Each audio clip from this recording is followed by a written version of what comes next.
मोहब्बत का।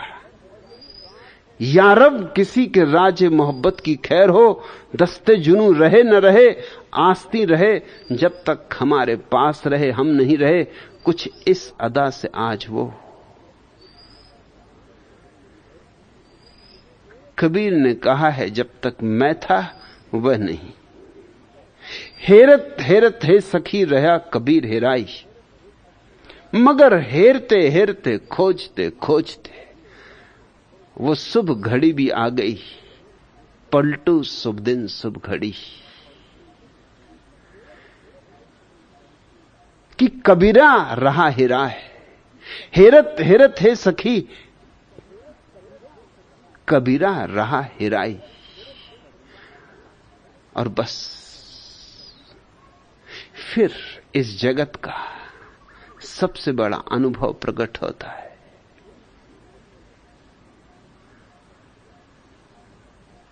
बूंद समानी समुद्र में सोकत हेरी जाए।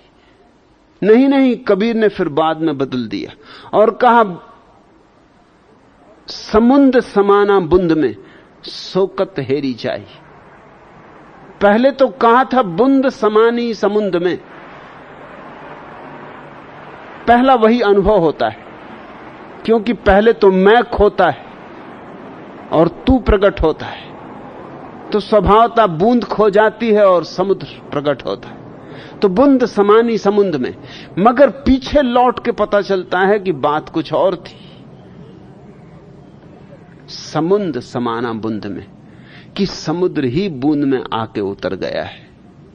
जिस दिन तुम शून्य होते हो, मौन होते हो, निर्विचार होते हो, निर्विकल्प होते हो, जिस दिन अमनी दशा होती, जिस दिन न अतीत न भविष्य, बस वर्तमान का ये सकरा सा रास्ता रह जाता, ये कुएं यार, ये प्यारे की सकरी गली, ये सीधा और साफ रास्ता, बस उस घड़ी समुद्र बूंद में उतर आता है।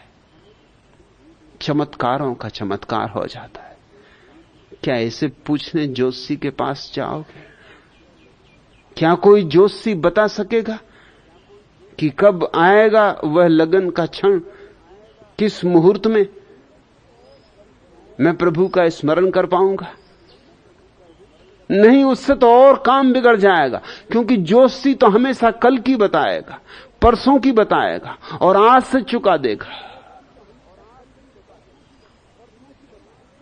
किसी प्रेमी से पूछो, किसी बुद्ध से पूछो, किसी परवाने से पूछो,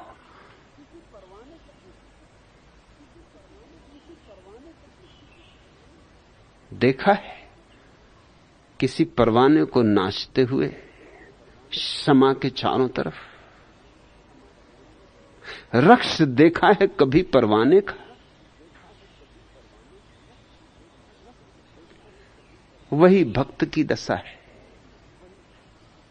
भक्त यूं जैसे परवाना, चला है मरने, चला है मिटने, चला है अपने को खोने, और भगवान जैसे शमा ज्योति नाचता है परवाना मस्ती में कि आ गई वह शुभ घड़ी, वह शुभ दिन, मिटने का मुहूर्त आ गया। नाचते नाचते पास आता चला जाता, पास आते चला जाता, जल जाते हैं पंख, जल जाता है स्वयं, हो जाता है राख, मगर यही ढंग है उसे पाने का, मिट जाना ही ढंग है। वादा कर लेते हैं, वादा कर लेते हैं और साफ मुकर जाते, वादा कर लेते हैं और साफ मुकर जाते। ये हम ही हैं, ये हम ही हैं जो फकत बात पे मर जाते। वादा कर लेते हैं और साफ मुकर जाते, ये हम ही हैं जो फकत बात पे मर जाते। ले चला दिल हमें फिर कुचाए जाना की तरफ, ले चला दिल हमें, ले चला दिल हमें फिर कुचाए जाना की तरफ। लाख चाहा था कि न जाएंगे मगर जाते। वादा कर लेते हैं और साफ मुकर जाते हैं। ये हम ही हैं जो फकत बात पे मर जाते हैं। ले चला दिल हमें फिर कूचाए जाना की तरफ, लाख चाहा था कि न जाएंगे मगर जाते हैं। कोई इतना भी किसी से न खफा हो या रब, कोई इतना भी किसी से न खफा हो या रब। पास आते हैं तो कतरा के निकल जाते हैं। हमको तूफानों से टकराना भी आता है शफक, हमको तूफानों से टकराना भी आता है शफक। और होते हैं जो अंजाम से डर जाते हैं, वादा कर लेते हैं और साफ मुकर जाते हैं। ये हम ही हैं जो फकत बात पे मर जाते हैं। ले चला दिल हमें फिर कूचाए जाना की तरफ, लाख चाहा था कि न जाएंगे मगर जाते। कोई इतना भी किसी से न खफा हो या रब, पास आते हैं तो कतरा के निकल जाते हैं। हमको तूफानों से टकराना भी आता है शफक, और होते हैं जो अंजाम से डर जाते, वादा कर लेते हैं और साफ मुकर जाते। पलटू शुभ दिन शुभ घड़ी, याद पड़े जब नाम। मगर वह याद नाम तभी पड़ता है जब इतनी तैयारी हो मिट जाने की, समर्पित हो जाने की, समाप्त हो जाने की। कूचाए जाना की तरफ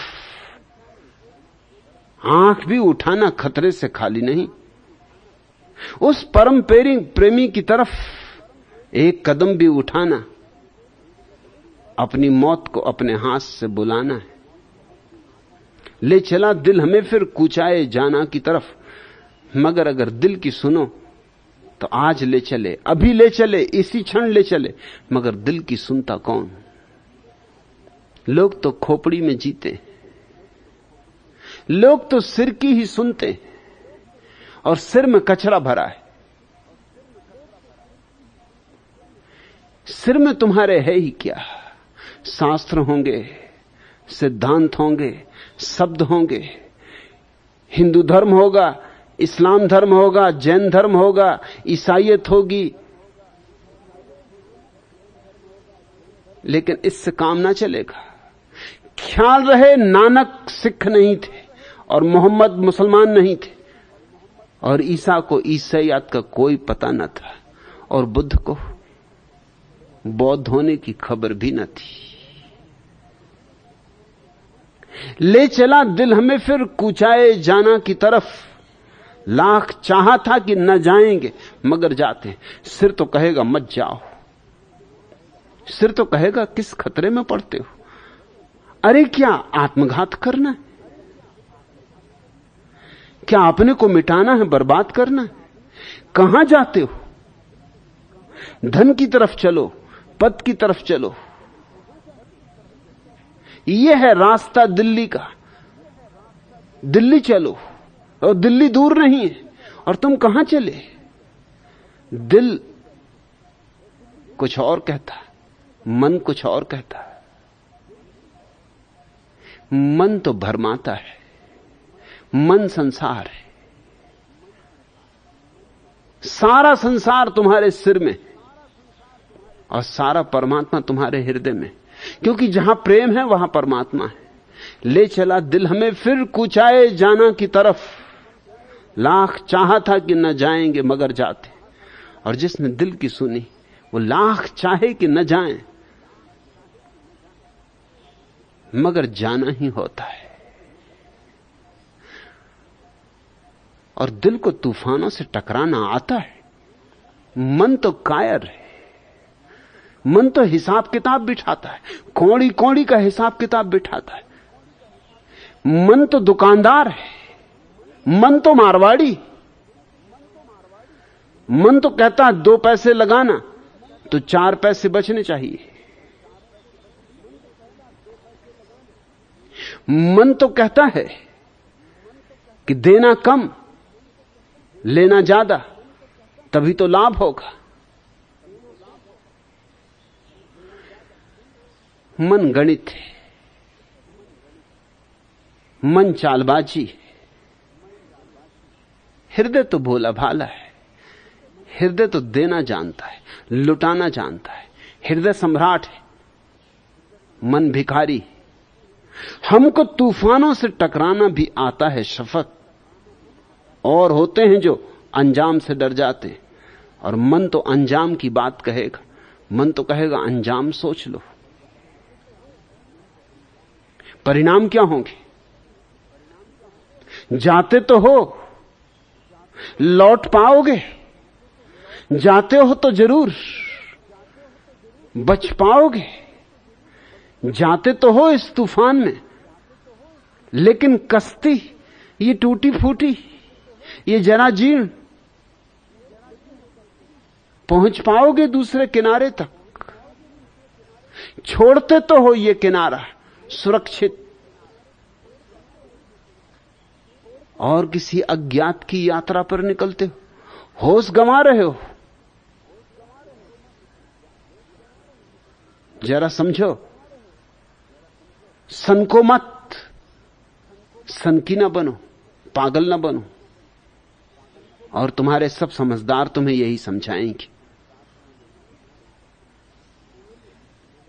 तुम्हारे सब सयाने तुमको यही बताएंगे कि किनारे को जोर से पकड़ो, तूफान भारी। ये तो तुम सौभाग्यशाली हो कि कोई दीवाना तुम्हें मिल जाए और कहे कि ये मौका छोड़ने जैसा नहीं। तूफान भारी है, यही क्षण, यही है शुभ दिन शुभ घड़ी। छोड़ दो नाव, और पतवार भी मत ले जाओ, क्योंकि ये तूफान पतवारों से पार नहीं होता, ये अपने सहारे से पार नहीं होता। ये तो उसकी हवाएं ले जाएंगी। पाल खोलो, पतवारें फेंक दो। हमको तूफानों से टकराना भी आता है सफक। हमको तूफानों से टकराना भी आता है सफक, और होते हैं जो अंजाम से डर जाते। ऐसी तैयारी हो तो ही दिव्या इस सूत्र को तू समझ पाएगी। और इस सूत्र में सारा राज है सन्यास का। इस सूत्र में सब शास्त्र आ गए। कृष्ण और बुद्ध और महावीर और जरथुस्त्र और लाओत्सु और कबीर और नानक और फरीद, सब आ गए। हाथ की रेखाओं में मत उलझे रहो। हाथ की रेखाएं बस रेखाएं। हृदय में तलाशो, हृदय में खोदो, और उसके खोदने की शुभ घड़ी अभी है। लेकिन लोग बड़े अजीब हैं, टाले जाते। मेरे पास आते हैं, वो कहते हैं कि सन्यास लेना है, जरूर लेना है। तो मैं कहता हूं लेना है तो ले ही लो। कहते हैं लेंगे, लेकिन जरा व्यवस्था जमा लें। इतनी जल्दी भी क्या है। सन्यास तो शास्त्रों में कहा है कि 75 साल के बाद लेना चाहिए। शास्त्र लिखे होंगे सयानों ने, सयाने ही लिखते। चालबाज, होशियार, काइयां, जमाने भर का गणित बिठाने वाले लोग 75 साल के बाद ले लेना। उनकी हालत तो यूं है जैसे रामकृष्ण के पास एक आदमी आता था, हमेशा हर धार्मिक उत्सव मनाता था और बड़े जोर शोर से मनाता था। और जब धार्मिक उत्सव मनाता था तो बकरे कटते, मुर्गे कटते, बलिदान चढ़ता, धनी था। फिर अचानक उसने उत्सव मनाने बंद कर दिए। न बकरे कटते, न मुर्गे कटते, न लोग इकट्ठे होते, न जलसा होता। रामकृष्ण ने कहा, क्या हुआ तुझे? पहले तू बड़े जलसे मनाता था, बड़े उत्सव होते थे, अब क्या हो गया? उसने कहा, क्या करें, अब दांत ही ना रहे। तब असलियत पता चली कि वो बकरे का कटना और वो मुर्गों का कटना वो कोई धार्मिक उत्सव नहीं था, वो तो दांतों की वजह से चल रहा था। अब दांत ही ना रहे सो वो तपस्वी हो गया। अब उसने अहिंसा धारण कर ली, अब उसने हिंसा का त्याग कर दिया। 75 साल के हो जाओगे तब तुम सन्यास लोगे। अरे कब्र में होगे तब तक तुम, संसार ही तुम्हें छोड़ चुका होगा, फिर तुम क्या छोड़ोगे? धक्के दे के तुम निकालने जाओगे तब तुम अपने मन को समझा लेना, अरे छोड़ते हैं। धक्के दे के निकाले जा रहे हो लेकिन कहना कि हम छोड़ते हैं। सन्यास को लोग टालते, स्थगित करते, बेईमानी के सिवाय और कुछ भी नहीं। मगर बेईमानी को हम समझदारी कहते। इस दुनिया में बेईमान समझदार, ईमानदार ना समझ। एक क्षण भी मत टालो, क्योंकि एक क्षण का भी कोई भरोसा नहीं। और ये मत कहो कि ठीक घड़ी आएगी, ठीक क्षण आएगा तब लेंगे। 75 साल के तो हो जाएं पहले, फिर ले लेंगे। अब भारत की तो औसत उम्र 36 साल है, तो इसमें तो औसत अर्थों में तो कोई सन्यासी हो ही नहीं सकता। और जिन ऋषि मुनियों ने लिखा है कि 75 साल के होकर सन्यास ले लेना, उस समय भारत की उम्र आज से भी कम थी। इस भ्रांति में मत रहना कि उस समय लोग काफी लंबे देर तक जिंदा रहते थे, क्योंकि जितने भी अस्थि पंजर पाए गए हैं अब तक 5000 साल पुराने, उनमें से किसी की भी उम्र 40 साल से ज्यादा नहीं सिद्ध हुई। और यह बात इससे भी सिद्ध होती है कि उपनिषद के ऋषि आशीर्वाद देते थे कि 100 वर्ष जियो। अगर यह बात सच थी कि लोग 100 वर्ष जीते ही थे, तो किसी को यह आशीर्वाद देना कि 100 वर्ष जियो आशीर्वाद नहीं मालूम होता। अरे 100 वर्ष जीने का आशीर्वाद तो तभी आशीर्वाद हो सकता है जब लोग मुश्किल से 50 साल जीते हो। जब लोग 100 साल जीते ही हों तब किसी को आशीर्वाद देना कि 100 साल जियो निपट गंवारी होगी। और हिसाब यह था कि 50 साल में वानप्रस्थ, क्या हिसाब था? 25 साल तक अध्ययन तो ब्रह्मचर्य, फिर 25 साल ग्रस्त संसार का अनुभव, फिर 25 साल वानप्रस्थ। वानप्रस्थ शब्द बड़ा अद्भुत है। जंगल की तरफ मुंह जाना नहीं, सिर्फ मुंह रखना, मतलब ख्याल रहे कि जाना है, हिसाब लगाना कि अब गए तब गए, कि अब जाते हैं। शुभ घड़ी आ जाए, शुभ मुहूर्त आ जाए तो अब जाते ही हैं। अब बच्चे बड़े भी हो गए, अब शादी विवाह भी हो गया, अब बच्चों के बच्चे भी होने लगे, बस अब जाते ही हैं, अब जाते ही हैं। बिस्तर वगैरह बांध के रखना, सूटकेस वगैरह तैयार कर लेना। वो जंगल की यात्रा पे जा रहे हो, पाथे सजा लेना। 25 साल वानप्रस्थ में गुजारना, अर्थात जंगल की तरफ मुंह रखना, रहना यहीं, करना वही सब जो करते रहे। और जो जो चालबाजियां तुमने जिंदगी में सीखी वो अपने बच्चों को सिखा देना जाने के पहले, नहीं तो ये क्या करेंगे बेचारे। और 75 साल में फिर संन्यास्त, जबकि ये बच्चे तुम्हें धक्के दे के ही निकालने लगे, जब कहने लगे कि पिताजी अब क्षमा करो, कि अब बहुत हो गया, आप खोपड़ी और ना खाओ, जब दुत्कारने लगे, जब घर में कोई पूछताछ ही ना रह जाए, जब कोई प्रतिष्ठा ही ना रह जाए, तब फिर जंगल की तरफ चले जाना, फिर सन्यासी हो जाना। ये तो यूं हुआ जैसा हम मरे हुए आदमी के साथ करते, जिंदगी भर जिसने राम का नाम नहीं लिया, उसकी अर्थी उठा के कहते हैं राम नाम सत्य।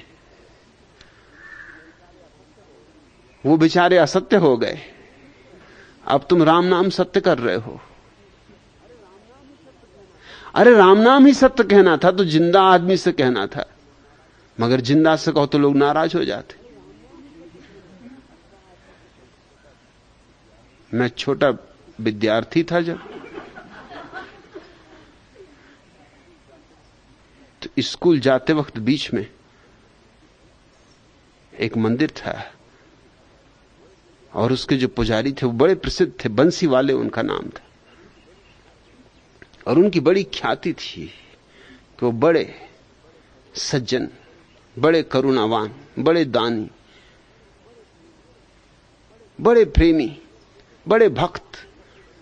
और जब प्रार्थना करते थे वो कृष्ण की तो आंखों से आंसू बह रहे, मगर मुझे देखते इसमें एकदम डंडा उठा लेते थे कि बस बोलना मत, कहना मत। क्योंकि मैं जब भी वो मिलते, कहीं भी मुझे मिल जाते, मैं कहा राम नाम सत्य है। इससे वो बहुत नाराज होते थे कि तू है कैसा, तुझे कुछ पता है कि जब कोई मर जाता है तब कहते हैं राम नाम सत्य। मैं अभी जिंदा हूं। वो पूजा कर रहे होते बंसी वाले कि पुकार लगा रहे होते, मैं उनके मंदिर में पहुंच जाता, मुझे देखते बंसी वाले को भूल जाते कि तू बाहर निकल, देख बोलना मत, वो बात मुंह से ही मत निकालना, वो बात ही गलत है, तुझे कुछ समझ ही नहीं है। जब देखो तब वही वही कह देता। मैं पूछता क्या, वो कहते कि मैं नहीं कह सकता क्या। जब उनको मैं बहुत सता चुका, एक दिन आ गए वो अपना डंडा लिए, मेरे पीछे पीछे मेरे घर पहुंच गए। मेरे पिताजी से बोले कि इसको रोको, ये बातें गलत बातें कहता है और मेरी पूजा में विघ्न बाधा डालता है, ये राक्षस है। पता नहीं इसको कैसे पता चल जाता है कि मैं पूजा कर रहा हूं, बस वहीं पहुंच जाता है। अब मैं पूजा करूं कि इसकी फिक्र करूं, और सब गड़बड़ हो जाता है, ऐसी बातें कह देता है। तो मैंने उनसे कहा कि आप कम से कम बातें तो बताइए, कि तू चुप रह, तू बीच में मत बोल। तो मेरे पिताजी ने भी कहा कि ये बात तो तर्कसंगत है कि आखिर उसने कहा क्या, ये तो आप कहिए। कोई गाली दी, कोई बुरे वचन आपसे बोला, कोई आपका अपमान किया, रखा, कुछ भी गाली नहीं दी, कोई बुरा वचन नहीं कहा, मगर ऐसी बात कहता जो बुरे से बुरी। तो मैंने कहा कि आप कम से कम उस बात को कहो। चलो मेरे पिताजी के कान में कह दो, अगर मेरे सामने कहने में संकोच लगता, और जब मैं तुमसे कहता हूं संकोच नहीं खाता, तो तुम क्या संकोच खा रहे हो, कह दो जी। वो मुझे डांटे कि तू चुप रहे, दो बड़े बुजुर्ग बातें कर रहे हैं तो इस बीच में बोलने की जरूरत नहीं। मैंने कहा बात मेरे संबंध में हो रही और निर्णय मेरे संबंध में होना, इतना मुझे हक होना चाहिए। अगर तुम ना कह सकते हो तो मैं कह दूं कि नहीं, बिल्कुल मुंह से मत बोलना, वो बात कहने की है ही नहीं। जब वो चले गए तब मेरे पिताजी ने मुझसे पूछा कि बात क्या है आखिर। यहां आदमी तो सीधे साधे हैं, भोले भाले हैं, और इनकी तो गांव में बड़ी प्रतिष्ठा है, और ये एकदम भन्नाते हैं, तुझे देखते से एकदम इनको रोष चढ़ जाता, डंडा हाथ में पकड़ लेते, कपने लगते। बात क्या है? मैंने कहा कुछ बात नहीं, जो आमतौर से लोग कहते हैं राम नाम सत्य, वही मैं इनसे कहता हूं। मेरा कहना यह है कि मर के किसी से कहने में क्या सार है। अब वो बेचारा सुन ही नहीं रहा, वो तो कभी के मर चुके, वो तो ठंडे हो चुके। अब उनसे तुम कह रहे राम नाम सत्य। अरे जिंदा को याद दिलाओ। मैं इनको याद दिला रहा हूं, बूढ़े हो गए, अब याद आ जाए तो अच्छा है। वो बोले कि ये बात तो ठीक नहीं कहना, ये जिंदा आदमी से कहनी नहीं चाहिए। मैंने कहा ये भी अजीब हिसाब है, मुर्दे से कहो कि राम नाम सत्य और जिंदे से कहो मत। सोचने लगे वो, उन्होंने कहा कि बात तेरी ठीक है, तेरी बातें अक्सर ठीक होती,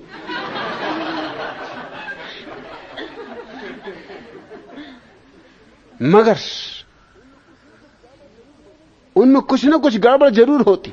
तू भी कहां से खोज लाता, मुझे भी हो गई जिंदगी सुनते, अर्थियां निकलती हैं, राम नाम सत्य मैंने भी कई का किया, मगर मुझे कभी ये ख्याल ना आया कि जिंदा आदमी को कहना चाहिए। मैंने कहा जिंदगी को कहना चाहिए। अब जैसे बंसी वाले, अगर मेरा बस चले तो इनकी अर्थी बांध के इनकी खटिया खड़ी करके और बाजार में घुमाऊं और राम नाम सत्य का डुंडारा पिटवाऊं तो ये बेचारे सुने, इनको कुछ अकल आए। नहीं तो बांसुरी वाले की बस पूजा ही करते रहे। और क्या ये पूजा सच हो सकती है जिसमें राम नाम सत्य है? इसमें कोई खराब बात तो है ही नहीं। राम का नाम सत्य है, इसमें कौन सी खराब बात है? इसमें क्या इनको अड़चन है? मगर मौत की घबराहट। लोग मरने के बाद सुनना चाहते राम नाम सत्य, पहले मत कहना। पहले तो उनको उलझे रहने दो उनके मन के जालों में। सन्यास को टाले जाते, धर्म को टाले जाते, सत्य को टाले जाते, राम को टाले जाते, सरकाए जाते हैं आगे और आगे और आगे। सरकाते सरकाते ही कब्र में गिर जाते। एक पैर कब्र में पड़ जाता तब भी अभी आशा संसार में ही लगी रहती, अभी मन दौड़ता ही रहता है। आनंद दिव्या पलटू के इस प्यारे वचन को हृदय में खोद ले। पलटू शुभ दिन शुभ घड़ी, याद पड़े जब नाम, जब राम याद आ जाए तब वही घड़ी शुभ है, वही दिन शुभ है। लगन मुहूर्त झूठ सब, मत पूछना लगन, मत पूछना मुहूर्त, और बिगाड़े काम। दूसरा प्रश्न, भगवान नारद परिव्राजकोपनिषद में सन्यासी के लिए यह कठोर वर्जना है, न संभासेति स्त्रियम कांचित्य पूर्व दृष्टाम न चा स्मरेत कथाम चा वर्ज एतासाम न पथ्ये लिखितामपि एतच्च तुष्टयम मोहात स्त्रीणा माचरतो यते चित्तम विक्रियते अवश्यम तद विकारात प्रणश्यति। वह किसी स्त्री से बात न करे, वह यानी सन्यासी। सन्यासी किसी स्त्री से बात न करे, पूर्व परिचित स्त्री का स्मरण न करे, स्त्रियों के चित्रों को भी न देखे तथा स्त्रियों से संबंधित चर्चा न सुने, क्योंकि स्त्री संबंधी चर्चा, उनका स्मरण, चित्रावलोकन तथा संभाषण आदि से मन में विकार की उत्पत्ति होती और वह उसकी योग भ्रष्टता का कारण होता है। आपके सन्यासी इस नियम का पालन उसके समग्र उल्लंघन में करते और फिर भी सन्यासी क्यों? त्र्यंबक भावे, इसीलिए सन्यासी। और ये जो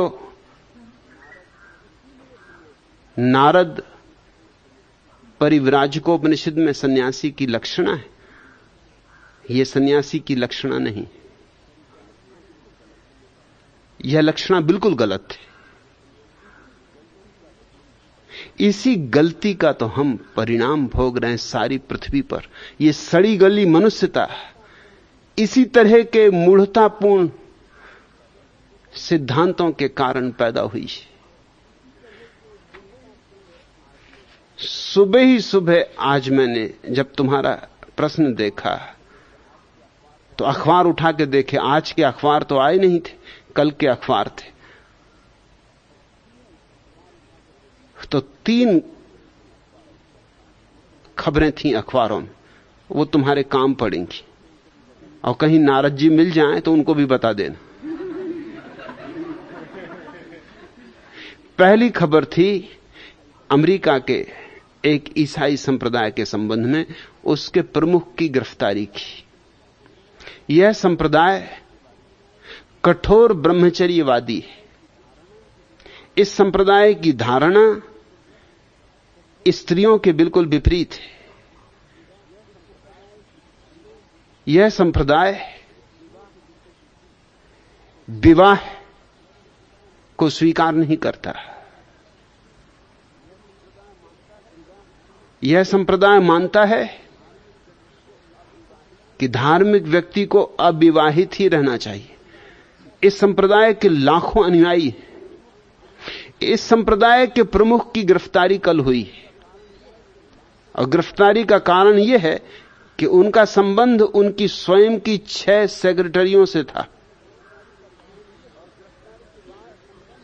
और गिरफ्तारी के बाद जब उनको डांटा डपटा गया तो उन्होंने यह भी स्वीकार किया कि इन 6 के अतिरिक्त 3 और महिलाओं के साथ भी उनके प्रेम संबंध।